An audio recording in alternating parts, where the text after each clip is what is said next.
আগামী নির্বাচনে জয় পরাজয়ে আওয়ামী লীগের ভোটাররা কতটা গুরুত্বপূর্ণ। ত্রয়োদশ জাতীয় সংসদ নির্বাচনে আর মাত্র কিছুদিন বাকি।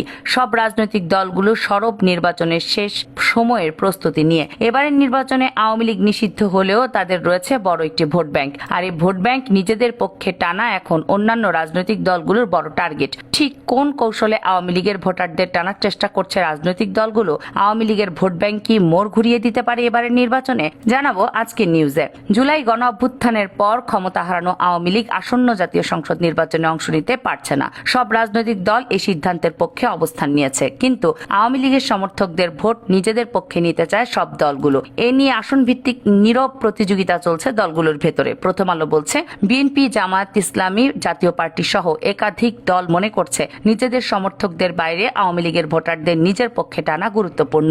তাদের মতে এই ভোটাররাই আওয়ামী নির্বাচনে জয় পরাজয় গুরুত্বপূর্ণ ভূমিকা রাখতে পারে। ফলে আওয়ামী লীগ ও তাদের মিত্রদের ভোট নিজেদের পক্ষে টানতে নানা কৌশল অবলম্বন করছে দলগুলো। কোথাও কার্যক্রম নিষিদ্ধ আওয়ামী লীগের নেতাদের দলে ফেরানো হচ্ছে, কোথাও মামলা তুলে নিয়ে নিরাপত্তার প্রতিশ্রুতি দেওয়া হচ্ছে রাজনৈতিক দলগুলোর পক্ষ থেকে। গত 23 ডিসেম্বর ডেইলি স্টারের পক্ষ থেকে করা নির্বাচন বিষয়ক এক সংলাপে জাতীয় নাগরিক পার্টি এনসিপির আহ্বায়ক নাহিদুল ইসলাম বলেন, আওয়ামী লীগের ভোট নিজেদের বাক্সে নেওয়ার জন্য বিএনপি ও জামাত রীতিমতো প্রতিযোগিতায় নেমেছে। এদিকে আওয়ামী লীগ নির্বাচনের ফলাফল বিশ্লেষণ করলে দেখা যায় আওয়ামী লীগ 1991 সালের পঞ্চম জাতীয় সংসদ নির্বাচনে ভোট পেয়েছে 30.8%, 1996 সালে 39.4%, 2001 সালে 40.13% এবং 2008 সালে নবম জাতীয় সংসদ নির্বাচনে 48.4% ভোট পেয়েছে।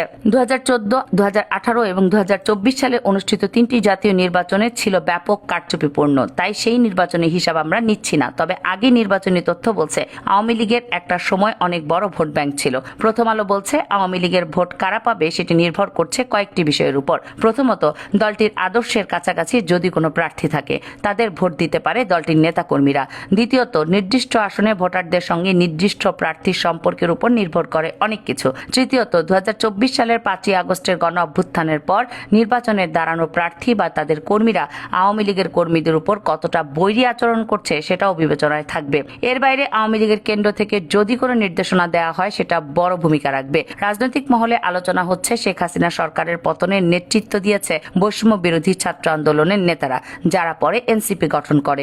তাই আওয়ামী লীগের সমর্থকদের মাঝে সবচেয়ে বেশি ক্ষোভ এনসিপির প্রতি। আওয়ামী লীগ সরকারের আমলে জামাতের শীর্ষ নেতাদের যুদ্ধাপরাধের দায়ে দণ্ড কার্যকর করা হয়। এক প্রকার জামাতকে শত্রু হিসেবে বিবেচনা করে আওয়ামী লীগ। কিন্তু 1 জানুয়ারি চাঁপাইনবাবগঞ্জ 3 আসনের সাবেক সংসদ সদস্য ও জামায়াত ইসলামীর কেন্দ্রীয় কমিটির সদস্য লতিফুর রহমান ঘোষণা দেন, আওয়ামী লীগ থেকে জামাতে যোগ দিলে তারা সব দায় দায়িত্ব নেবেন। এর আগে চট্টগ্রামের সীতাকুণ্ডে আওয়ামী লীগের নেতাকে ছাড়াতে থানায় যান জামাতের নেতা, আর গাজীপুরের আওয়ামী লীগ নেতাকে ছাড়াতে থানায় বিক্ষোভ মিছিল করেন জামাতের নেতাকর্মীরা। রাজনৈতিক দলগুলো প্রার্থী মনোনয়ন দেওয়ার সময় নানা কৌশল অবলম্বন করছে। যদি আমরা জামাত ইসলামীর দিকে তাকাই তাহলে দেখব দলটি অতীতে ভিন্ন ধর্মাবলম্বীদের অন্তর্ভুক্তির কথা শোনা যায়নি। গণঅভ্যুত্থানের পর সংখ্যালঘুদের অন্তর্ভুক্ত করে কমিটি গঠন করতে দেখা যায়। ত্রয়োদশ জাতীয় সংসদ নির্বাচনে খুলনা 1 আসনে জামাতে ইসলামী প্রার্থী হচ্ছেন ডুমুরিয়া উপজেলার হিন্দু কমিটির সভাপতি কৃষ্ণ নন্দী। যদিও শুরুতে এই আসনে বটিয়াঘাটা উপজেলার জামাতে আমির শেখ আবু ইউসুফকে প্রার্থী হিসেবে ঘোষণা করেছিল জামাত। এ আসনে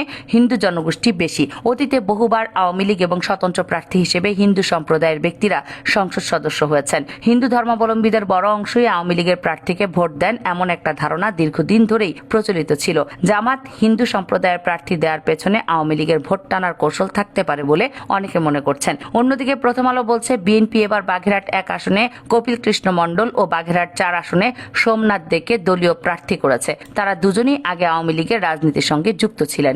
সুনামগঞ্জ 2 আসনে জামাতের প্রার্থী শিশির মনির আসন্ন নির্বাচনে মনোনয়নপত্র সংগ্রহ করতে অনেক মানুষজন নিয়ে যান। এর মধ্যে হিন্দু ধর্মাবলম্বীও ছিলেন কয়েকজন। এই আসনে দীর্ঘদিনের সংসদ সদস্য ছিলেন আওয়ামী লীগের প্রয়াত নেতা সুরঞ্জিত সেনগুপ্ত। আগামী নির্বাচনে সুরঞ্জিত সেনের সমর্থকদের পক্ষে আনার চেষ্টা চালাচ্ছেন শিশির মনির। জামায়াত ইসলামী সেক্রেটারি জেনারেল মিয়া গোলাম পরোয়ার প্রথম আলোকে বলেন, আওয়ামী লীগ এখন নির্বাচনের অযোগ্য দল। নির্বাচনে তারা অংশ নিতে পারবে না, তবে তাদের সমর্থকদের ভোটাধিকার থাকা উচিত। আওয়ামী লীগের পতনের পর পরিশুদ্ধ বা রিফাইন আওয়ামী লীগের যে ধারণা নিয়ে আলোচনা হচ্ছিল তা আলোর মুখ দেখেনি। ধারণা করা হচ্ছিল আওয়ামী লীগের অপেক্ষাকৃত পরিচ্ছন্ন নেতারা স্বতন্ত্র নির্বাচন করবেন তাও খুব একটা হয়নি। ফলে ভোটে অংশ নেওয়া দলগুলো নিজেদের মতো করে আওয়ামী লীগের ভোটারদের পক্ষে টানার চেষ্টা করছে। এতে সফল হলে একদিকে ভোটের হার বাড়বে, যা সরকার চায়, অন্যদিকে আওয়ামী লীগের রাজনৈতিক অবস্থান আরো দুর্বল হতে পারে। কামরুন নাহার, রাখি, কেএনআর মিডিয়া।